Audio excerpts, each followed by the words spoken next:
Hola, muy buen día tengan todos ustedes. Tengo el gran honor de presentar al Instituto de Estudios Superiores de Ingeniería Educativa, mi alma mater, esta ocasión en el programa de posgrado Maestría en Ciencias de la Actividad Física en la asignatura Sistema Neuroendocrino y Neuromuscular.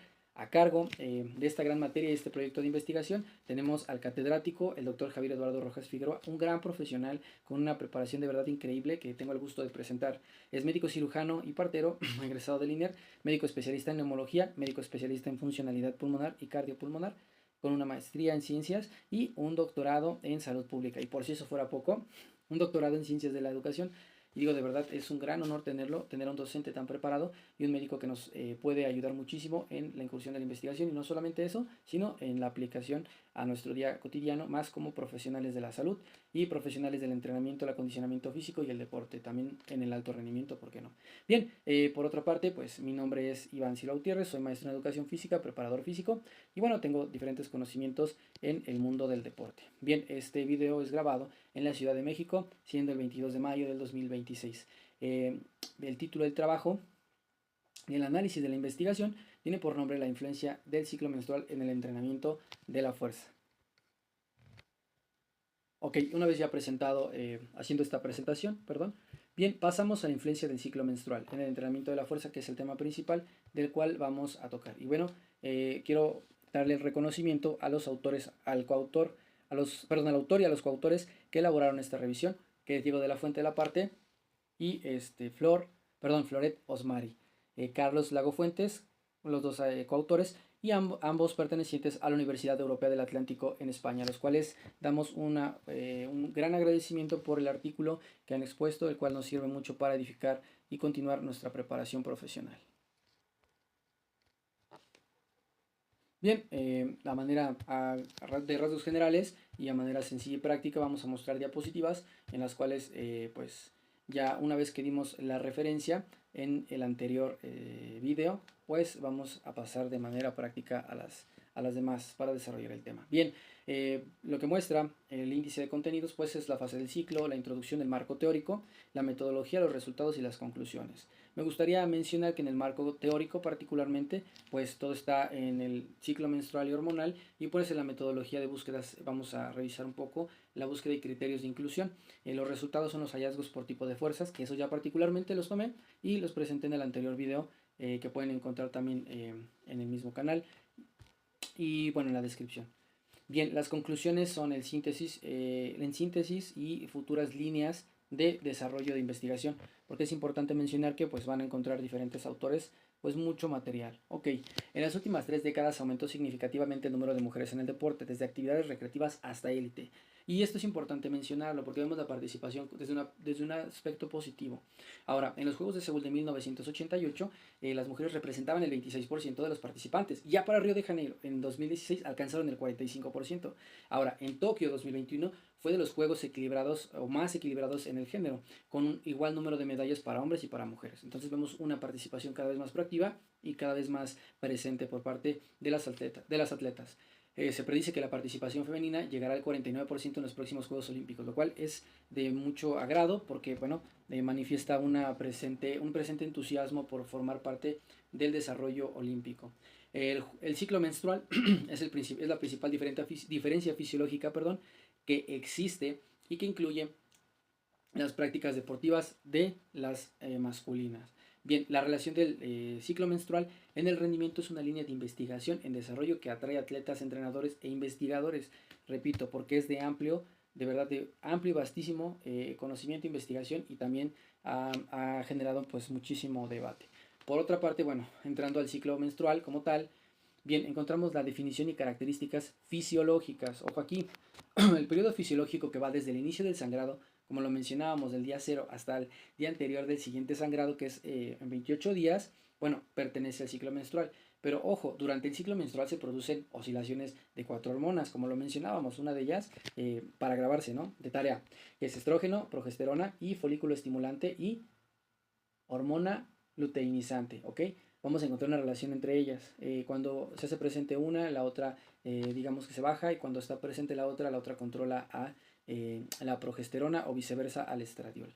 Bien, se pueden dividir en dos fases, folicular y lútea, sencillo. Pero bueno, también en tres fases, añadiendo ovulatoria o hasta 7 subfases, como algunos otros autores refieren. Las subfases más usadas en investigación son folicular temprana, folicular tardía, ovulatoria, lútea y premenstrual. Esas son las que vamos a mencionar ya en este video, un poco ya con más contexto sobre este tema. Bien, su duración abarca desde la pubertad hasta la menopausia y solamente se ve interrumpida evidentemente por el embarazo o lactancia o patologías. Bien, los factores como el estrés, problemas emocionales, cirugías, enfermedades pueden alterar la regularidad del ciclo menstrual. Ojo al dato, entonces, las señoritas que pues tienen ahí situaciones con la pérdida de su regla, pues está relacionado evidentemente con su estado de salud.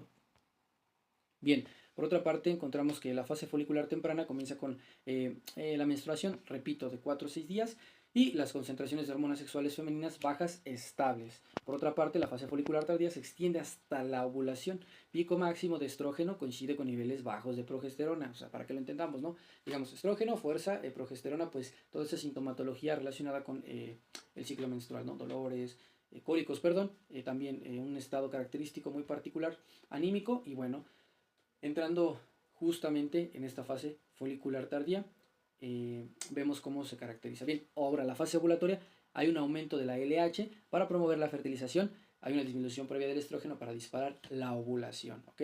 Encontramos también que hay una fase lútea, el cuerpo lúteo secreta progesterona y bueno, esto mantiene el pico máximo. Recordemos que la progesterona pues también es una de las hormonas que va a estar presente durante el ciclo menstrual con menor cantidad de estrógeno, ¿ok? Y ahora, la parte premenstrual, ojo aquí, si no hay implementación, o sea, no hay implementación de ese óvulo como tal, el cuerpo lúteo se degrada, degenera y las concentraciones hormonales, ¡pum!, disminuyen. Entonces, ya entramos a la parte, a la fase de la menstruación, de una nueva menstruación, ¿no? Que es característica por el endometrio se desprende del útero al disminuir las hormonas, iniciando un nuevo ciclo. Qué maravilloso es el funcionamiento del ciclo menstrual y el cuerpo, ¿no? Que tiene sus fases, sus momentos y todas están relacionadas con los niveles hormonales y la función, o bueno, a nivel fisiológico. Bien, ahora encontramos en estas dos, podemos llamarles listas, por el lado izquierdo de estrógeno y por el lado derecho de progesterona. En el lado izquierdo encontramos que la función anabólica promueve el crecimiento muscular. ¿De qué? Del estrógeno. Hay en el estudio que estamos tocando una relación en la protección de la masa muscular con los niveles de estrógeno. Algo muy particular e interesante. Bien, disminuye y degrada el colágeno tipo 1. ¿Ok? Por otra parte, aumenta el contenido elástico del tejido, característica muy habitual en las mujeres, en las señoritas, ¿no? Esa flexibilidad, esa elasticidad y esa también esa habilidad para recuperarse. Bien, hay una disminución del diámetro y densidad de fibras. Su pico ocurre en la fase folicular tardía. Y bueno, el mayor estrógeno posiblemente pues da mayor fuerza, ¿no? Cuando encontramos el pico mayor de estrógeno, pues ahí es donde encontramos el aumento de la fuerza o incluso la fase más, vaya idónea para implementar un entrenamiento de la fuerza. Vaya la redundancia, ¿no? Bien, ahora la progesterona, algo importantísimo, su función catabólica opuesta al estrógeno, son muy diferentes. Aumenta el número de fibroblastos, estimula la síntesis de colágeno, su pico ocurre en la fase lútea y bueno, también puede contrarrestar los efectos del estrógeno, maravilloso. Entonces vemos aquí una relación inversa con la capacidad de la fuerza. Interesante. Bien, por otra parte, el problema de la investigación, increíble, ¿no? Porque dirían, bueno, todos estos profesionales pues pareciera que se han puesto de acuerdo para encontrar lo mismo. Pues sí y no, porque vemos que también encuentran diferentes formas de considerar la fuerza, ¿no? Porque no la fuerza solamente se manifiesta al levantar una pesa. Hay fuerza explosiva, hay fuerza rápida, en fin, también fuerza para ejercer presión sobre algo, como lo vamos a ver más adelante en unas tablitas que vamos a mencionar solamente de manera muy breve para tener una referencia. Bien, el problema de la investigación, el estado actual del conocimiento científico, lo podemos ver en la diapositiva. La influencia del ciclo menstrual en la capacidad de generar fuerza no está completamente clara. Vamos a ver por qué. ¿Por qué? Porque hay diferentes manifestaciones de la fuerza y las muestras que se tomaron fueron en atletas de diferentes deportes, ¿ok? Bien, algunos estudios muestran mayor fuerza en la fase folicular. Eso no lo perdamos de vista, ¿ok? Los estudios se centran en la fase folicular. Eso es un dato muy importante. Ya sabemos en qué vaya número de días es la fase folicular. Y otros en la fase lútea, ¿ok? Aquí, ojo al dato. Evidentemente en atletas que están ya entrenadas, que tienen una mayor técnica y que han realizado todo ese proceso de adaptación y esa mejora de la técnica continua, pues obviamente que en la fase lútea también van a tener más fuerza, ¿no? Entonces ahí vamos a encontrar esa disputa entre esas dos, bueno, entre los autores por ese tipo de fases en las que se realizaron las pruebas y la diferencia de los deportes y el tipo de fuerza que se estaba realizando. Y por hacer esta fuerza, digo, al agarre, fuerza explosiva, fuerza en flexores, en isquiotibiales, en cuádriceps, en pantorrilla. Bien, bueno, no existe consenso científico sobre los efectos del ciclo menstrual en el rendimiento deportivo. No hay resultados concluyentes sobre el efecto del ciclo menstrual en la capacidad de generar fuerza. No hay algo concluyente. Bien, el objetivo, perdón, como tal es determinar en qué fase del ciclo menstrual es la más adecuada para aplicar mayor carga en el entrenamiento de la fuerza. Bien, ahora, la base de datos, algo importantísimo porque pues esto es la información como tal de lo que estamos revisando. Bien, la base de datos biométrica de referencia internacional, pues POMED, una de tantas, ¿no? Las palabras claves que podemos encontrar en este estudio pues son ciclo menstrual, fuerza, hormonas como estradiol, estradiol, progesterona y el performance deportivo y pues el deporte como tal, ¿no? Bien, los periodos del estudio fueron publicados en 1996 hasta la fecha. O sea, estamos hablando que este estudio también se llevó a revisión en el 2022. Bueno, el tipo de estudio y también lo estamos retomando, ¿no? Siendo el 2026. El tipo de estudio pues únicamente son estudios experimentales, los idiomas se limitaron solamente a inglés y español y los participantes fueron mujeres menorreicas con ciclo menstrual natural sin anticonceptivos, perdón. Ok, bien, los criterios de inclusión y los criterios de exclusión. Los criterios de inclusión particularmente son estudios sobre la producción de fuerzas en mujeres, mujeres con ciclo menstrual activo, mujeres menorreicas, ciclo menstrual natural, artículos en inglés como mencionamos y en español, y por los estudios experimentales publicados desde 1996. Bien, todos los los criterios exclusivos, pues todo lo contrario, ¿no? Estudios centrados únicamente en hombres, mujeres preadolescentes, mujeres menopáusicas o posmenarreicas, mujeres premenopáusicas, y bueno, mujeres con tratamientos anticonceptivos. También otro, pues estudios no experimentales, ¿no? Revisiones narrativas, o sea que ya tenían como tal una narrativa, pues esos fueron desechados. Pues en idiomas distintos al español y al inglés. Bien, ahora ya podemos pasar al proceso de selección de estudios, el cual menciona que una identificación de 1524 registros identificados mediante la búsqueda de base de datos, ¿no? Justamente sobre esos criterios, que esté en inglés, en español, sobre mujeres y sus características. Ok. Aquí, sobre la parte que mencionaba yo de los atletas con diferentes manifestaciones de la fuerza. Es algo importantísimo que no podemos pues ignorar. Bien, entonces encontramos a 1, 2, 3, 4, 5 autores que hablan de diferentes tanto fases como pruebas de fuerza y resultados principales.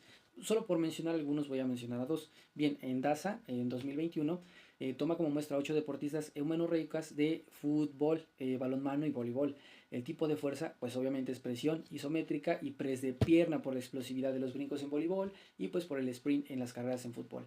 Obviamente pues también de voleimano, ¿no? Perdón, balón mano o handball conocido también así. Bien, entonces repito, el tipo de fuerza pues es la presión isométrica y las fases evaluadas pues es la fase folicular y la fase lútea. Curioso, ¿no?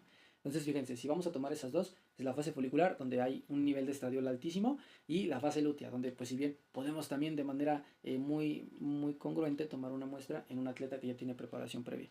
Bien, sin cambios, los resultados principales fueron sin cambios significativos, mayores o relevantes y valores pues no mayores ni relevantes en la fase lútea, en la fuerza de presión y en la fase folicular, específicamente en la fuerza en piernas, ¿no? Y bueno, por tomar a otro, vamos a tomar a Yanis de George en 2001. Tomó como muestra 15 mujeres semenorreicas y el tipo de fuerza que se tomó, pues fue la fuerza isométrica en cuádriceps, más la fuerza de presión, ¿ok? La fase evaluativa fue la menstruación folicular tardía, lútea particularmente, y el resultado principal sin diferencias significativas en ninguna variable. Pues vemos ahí que depende mucho también del tipo de deporte, la fuerza, la manifestación que tenemos, ¿no? Bien, entonces vamos a pasar a la parte 2. Digo también solamente para tener una referencia general de toda esta investigación. Encontramos en Payavi en 2017 que una muestra de 100 estudiantes eumenorreicas no entrenadas, ojo, al dato, no entrenadas, que el tipo de fuerza fue una presión utilizando un ergógramo hermoso más un dinamómetro, ¿ok? Y bueno, las fases evaluadas, que es lo principal, fue la menstrual y la folicular y la lútea, prácticamente pues las tres, ¿no? Mayoritaria, las tres importantísimas, todas, pero las tres.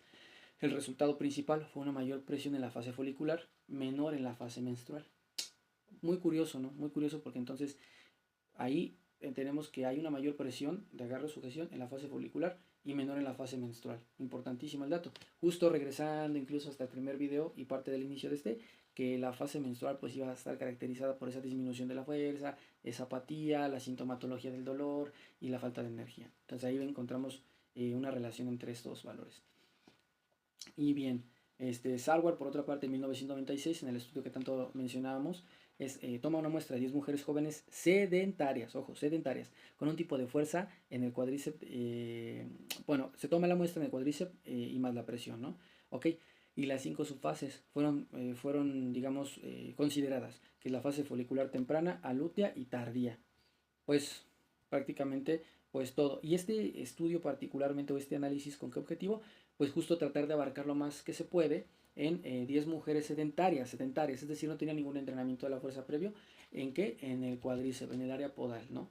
Donde vemos mayoritariamente la presencia de la fuerza en las mujeres y el agarre de presión, ¿ok? O sea, bueno, perdón, la fuerza de presión en las 5 subfases, repito, folicular temprana y lútea tardía. Muy interesante, ¿por qué? Porque pues bien, revisa un aumento del 11% en fuerza en mitad del ciclo en la ovulación. Curioso, ¿no? Cerca de la fase folicular, entonces ahí vemos la presencia del estradiol otra vez haciendo de las suyas con la fuerza. Bien, los resultados de la fuerza de presión, encontramos que bien en DASA encuentran deportistas mejores valores en la fase lútea, Payavi en 2017, estudiantes no entrenadas, mejores valores en la fase folicular.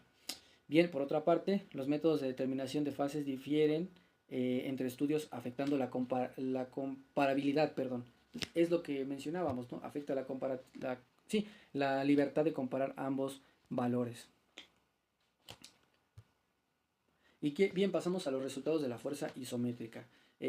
Como bien mencionábamos, Jans de Jong en 2001, sin diferencias significativas en fuerza isométrica de cuádriceps durante el ciclo menstrual. Entonces vemos que hay diferencias en cómo tomar la muestra, pero siempre se manifiesta mayoritariamente la fuerza en la fase folicular y también parte de la ovulativa. Bien, los resultados de la fuerza del miembro inferior. La fase folicular tardía coincide con el pico máximo de estrógeno, apoyando su hipótesis anabólica, ¿no? Ambos estudios coinciden en señalar la fase folicular como la más favorable para la fuerza del miembro inferior, claro. Entonces, bueno, la limitación. Por ejemplo, aquí el autor Shaiwavi usa el modelo clásico del ciclo menstrual en test biológicos para evaluar las fases. Digo, muy importante las aportaciones, pero las comparaciones refieren lo mismo, ¿no? Todas las investigaciones caen en esa parte donde el estradiol, ¡pum!, magnifica la fuerza. Y miren que aquí, perdón, y miren que aquí entramos en una parte bastante interesante de los estudios metodológicos complementarios, ¿no? La comparación de la fuerza del miembro inferior. Bien, en Romero, en 2019 encontramos la muestra de 13 triatletas y mujeres entrenadas. En comparativa con Al-Wafi, en 2012 hay una muestra de 2 estudiantes eumenorreicas. O sea, vamos a ver esas diferencias, ¿no? Unas son entrenadas, otras son estudiantes eumenorreicas. Y bueno, más abajo aquí en la columna de Romero encontramos que el test es de media sentadilla en máquina Smith, ¿ok? Bien, del otro lado encontramos que el test es de 1 RM en press de prensa, y banca pecho, ¿no? Press banca plana para pecho y flexiones. Entonces, ¿cuál es? Y justamente mencionamos en el video anterior sobre la 1 RM y cómo designar ahí las cargas para incluso, estructurar un entrenamiento pues bastante beneficioso de la fuerza, obviamente utilizando el estradiol de nuestro lado. Pero bueno, la diferencia es solo del 60% y el 80% del 1 RM, ¿ok? O sea, en las cargas. Es decir, el test también en la columna de Romero se hace con cargas de 20, 40, 60, 80 de la 1 RM y las diferencias solo son de 60% al 80% de la 1 RM. ¿Ok? Entonces, bueno, del lado de Shaiwafi encontramos que se evaluaron 4 fases del ciclo menstrual. Importantísimo. Sin diferencias estadísticas significativas, mejores valores de la fase folicular tardía y una limitación basada en el modelo clásico del ciclo menstrual. Y bueno, por último, la columna de Romero que está del lado izquierdo, en la parte final, menciona que usaron 3 tipos de medición para confirmar fases recomendadas, ¿ok? O sea, o lo recomendado. Y bueno, Shaiwafi, por otra parte, no se realizó test biológico de validación. Entonces vemos que sí tienen sus por así decirlo, sus puntos donde se encuentran y otros donde difieren de aplicar las mismas metodologías. Los resultados de contracción voluntaria máxima, ¿ok? Conocido por sus siglas CBM, o sea, es decir, las contracciones voluntarias máximas, que evidentemente se aplican en la 1RM, pero ¿en qué fase? Es importante ver que Iwanshka en 2021, con las contracciones voluntarias máximas, fue mayor en la fase lútea para ambos ángulos evaluados, de 90 grados y de 60, ¿ok? En relación al tobillo. Bien, por otra parte, encontramos diferencias en las fases ovulatoria y lútea tardía, que fue la más pronunciada en el estudio de Sarwar. Por otra parte, en Sarwar en 1996 encuentra que el pico de contracción voluntaria máxima en el cuádriceps en la fase ovulatoria con un 11% más de aumento en el ciclo en el ciclo de a la mitad del ciclo, perdón. Ahora, a mi criterio personal, se manifiesta un incremento en la fuerza del 11% a mitad del ciclo. ¿En qué parte?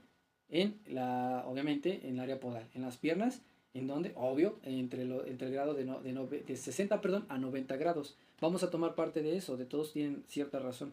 Y ambos estudios usan métodos distintos de determinación de las fases, lo que puede explicar las discrepancias, pero vemos ahí presente el estradiol como potencializador de la fuerza. Bien, los mecanismos hormonales propuestos mencionan que el estrógeno es alto y hay una presencia de mayor fuerza. El efecto anabólico, el estrógeno promueve la síntesis proteica, ojo, eso no lo habíamos mencionado, y el crecimiento muscular favorece la producción de fuerza. Increíble, ¿no? Ahora, la progesterona tiene desencadena toda una relación contraria al efecto anabólico del estrógeno. Por lo tal, reduce la fuerza y está vinculada a las vías catabólicas, y su pico en la fase lútea puede antagonizar los efectos del estrógeno. Bueno, y por último, pues el colágeno y el tejido conectivo. Las hormonas modifican la rigidez del tendón y ligamentos, afectando la transmisión de fuerza muscular. Increíble. Muchas veces creen que generar fuerza solamente es cargar peso o mover y vencer una resistencia, ¿no? Particularmente aquellos que solamente se limitan a una manifestación de la fuerza, pues no consideran todo esto que se menciona, ¿no? Que es el colágeno y el tejido conectivo. Las hormonas modifican la rigidez del tendón y ligamento, afectando la transmisión de la fuerza muscular. Entonces, a mayor entrenabilidad de los tendones y el tejido conectivo, pues se va a transmitir mayor fuerza. ¿Qué nos dice eso? Que hay que entrenar, hay que adaptar y hay que movilizar esas cargas con un propósito. No solamente nos quedemos en el pequeño mundo del entrenamiento de la fuerza con fines estéticos, ¿no? Hay muchísimo más manifestaciones de la fuerza. Ok, los métodos más fiables vemos la columna izquierda y los menos fiables en la columna derecha, dentro de la diapositiva de los métodos de determinación de fases. Ok, el análisis de sangre mide estrógeno, progesterona directamente. Ok, ya. El test de LH en orina confirma el pico ovulatorio con alta precisión. Maravilloso, porque ahí tenemos ya como tal la evidencia hormonal en las pruebas de gabinete y listas para contrastarlas con las pruebas, ¿no? Bien, por otro lado, continúo. La temperatura corporal basal aumenta post-ovulatorio tiene un aumento postovulatorio de 2 grados Celsius. Bien, continúo. La combinación de 3 métodos más recomendado por Baraichei en 2004, pues siempre va a ser positivo. ¿Para qué? Pues para determinar si las pruebas fueron viables o no. Bien, por otra parte, Janssen Young en 2001 muestra muestras de sangre fiable. Pues evidentemente una muestra de sangre, pues ya tendríamos todos los componentes hormonales para marcar pues las pruebas y los resultados. Oidebor en 2020, el test de LH diario más el análisis de sangre todavía es más fiable, ¿no? Bien, por otra parte, los métodos menos fiables son las apps de seguimiento de ciclo, alta variabilidad individual, o sea, no, como tal no te dan, son muy sugestivas y pues hay una variabilidad muy grande, ¿no? El modelo clásico de días de ciclo menstrual, pues presupone ciclos regulares de 28 días en contraste con la realidad, que pues no todas las damas, no todas las atletas femeninas son regulares. Bien, predecir ovulación de 14 días antes sin una confirmación clara con antelación, pues eso no es fiable. Es un método, pues la verdad, muy efímero. Bien, la dependencia del autorregistro de los participantes. Imagínense que un atleta tenga que hacer todos los registros siempre, en algún momento se va a olvidar, ¿no? Evidentemente. Bien, que Sarwar en 1996 muestra un cálculo por días, lo que decíamos, ¿no? Que es poco fiable. Pero bueno, también encontramos que hay una propuesta de un modelo clásico sin test, lo cual también resulta en un modo muy efímero y muy poco probable. Bien, tenemos un síntesis de resultados por tipo de fuerza. Aquí hay que poner muchísima atención porque es algo muy importante. El tipo de fuerza, que es fuerza-presión, la fase óptica, la hormona clave y el consenso y la evidencia. Perdón, todos estos que acabo de mencionar, repito, es el tipo de fuerza, fase óptima, hormona clave, consenso y evidencia. Son las características que va a tener la tabla comparativa, el cuadro comparativo. Bien, tenemos que en tipos de fuerza se muestran la fuerza de presión, la fuerza isométrica, la fuerza del miembro, la contracción voluntaria máxima en cuádriceps, la contracción voluntaria máxima en isquiotibiales y tobillo, ¿no? Bien, entonces en la fase ovulativa pues no se determina nada en fuerza de presión y tampoco una hormona clave que es incierta, ¿no? Pero se supone que es LH y estrógeno. Y bien, en el consenso los resultados son contradictorios y la evidencia es baja. ¿En dónde? En la fuerza de presión. Pero bien, vamos a pasar directamente a la fuerza del miembro inferior, que es algo que en lo particular a mí se me hace muy interesante, que es la fase óptima, que es la fase folicular tardía relacionada con la hormona clave del estrógeno como pico máximo, y el consenso, perdón, es parcial de dos estudios. Y la evidencia es moderada. Entonces, bueno, a referencia de las otras dos que podemos observar que son todas moderadas bajas, pues es una de las más asequibles, una de las más fiables, perdón. Bien, ahora como tal, el discurso de la fuerza de presión, perdón, la discusión de la fuerza de presión.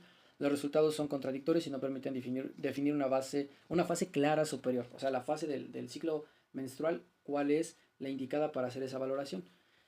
La diferencia entre deportistas de la fase lútea que manifiestan una fase mucho mejor en la parte lútea difiere mucho, ¿no? Hay estudiantes sedentarias en fase folicular que presentan mejores resultados y sugiere que el nivel de entrenamiento pues modifica la respuesta hormonal. Vuelvo al punto, ¿no? Podríamos tomar una muestra de estudiantes no entrenadas y atletas en una fase lútea, ¿no? Pues vamos a tener un resultado muchísimo mayor en las atletas en fase lútea, ¿no? Bueno, por dar una referencia. Bien. Ahora la discusión sobre la fuerza isométrica. Ese tipo de fuerza con mayor consenso, 3 estudios, no encuentra diferencias significativas. Bien, la estabilidad de la fuerza isométrica podría deberse a su menor dependencia de factores neuromusculares modulados por hormonas. Y la estabilidad isométrica a lo largo del ciclo menstrual es una información útil para planificar entrenamientos de fuerza. Ok, y la discusión de la fuerza del miembro inferior, uno de mis temas particularmente más interesantes.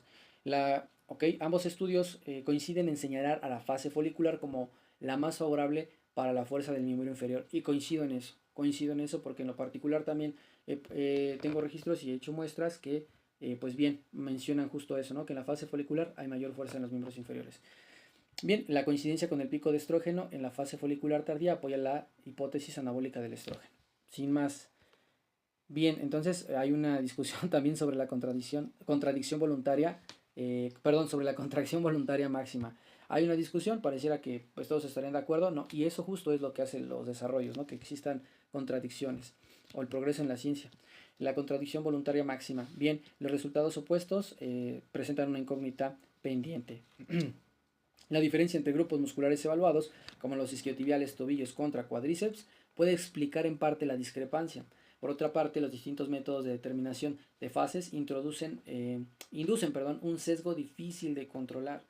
La planificación del entrenamiento de la contracción voluntaria máxima basada en el ciclo menstrual sigue siendo incierta y requiere individualización, justo. Aislar lo más que se pueda estos factores para tener un resultado pues digno. Bien, encontramos que la fuerza máxima del miembro inferior pues se manifestaría de alguna manera mucho mejor si encontramos o diseñamos la planificación de sesiones de mayor intensidad. ¿Ok? Estamos hablando de por arriba de del 60% de la 1RM durante las fases foliculares tardías, cuando el estrógeno alcanza su pico. Volvemos con el tema principal del estrógeno en su más alto nivel. Y bueno, la fuerza isométrica, no es necesario adaptar el entrenamiento isométrico según la fase del ciclo menstrual.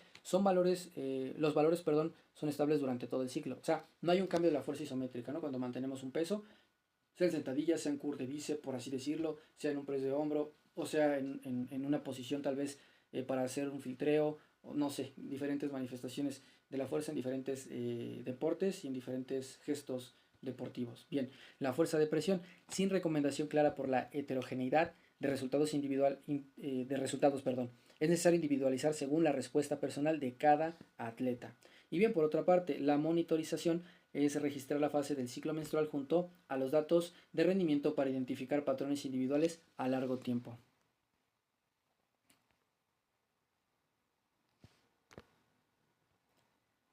Ok, bien, ya estamos, perdón, cerca del punto final y bueno, justo sobre el mensaje clave del estudio. Solo para cerrar, no existe una única fase del ciclo menstrual que sea siempre óptima para todos los tipos de fuerza, como lo vimos en la diapositiva anterior. La fuerza isométrica es estable durante todo el ciclo menstrual y no requiere periodización específica. Creo que es más sobre la entrenabilidad de esta manifestación de la fuerza. La fuerza máxima del miembro inferior es mayor en la fase folicular tardía, o sea, cuando encontramos el pico de estrógeno más arriba. La fuerza de presión y, bueno, bien, la contracción voluntaria máxima presentan resultados contradictorios que se necesitan de más investigaciones.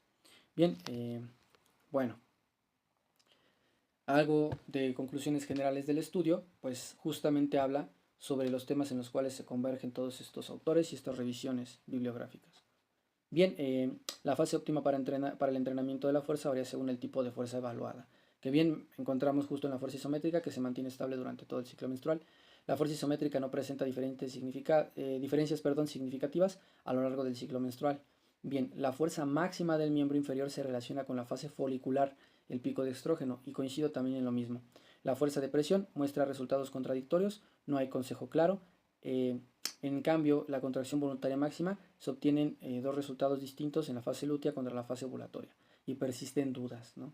Se debe estandarizar el método de determinación de las fases en futuras investigaciones. Justamente eso es lo que da lugar a la investigación, que existan puntos de vista en los que ambos están de acuerdo y también en los que pues, se necesita todavía mayor análisis y estandarizar los estudios. Bien, las referencias bibliográficas las podemos encontrar en esta pequeña ficha técnica, que bueno, pues hacen referencia tanto Arasi como Bambasichi, y bueno, Daza, también Duaso, Iwasa, Wans, y bueno, entre otros autores que sería muy bueno que los revisemos.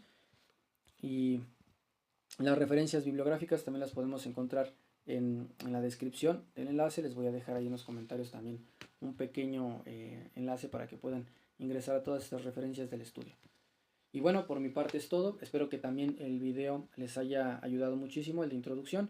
Y bueno, si este video también se les hace muy extenso, pueden encontrar simplemente acercarse al primer video y encontrarlo más, mis puntos de vista personales y en el cual yo acerco la información de manera práctica para, si no gustan profundizar tanto en esta información. Por mi parte es todo, me despido, no sin antes agradecer su tiempo. Muchísimas gracias, que tengan un excelente día.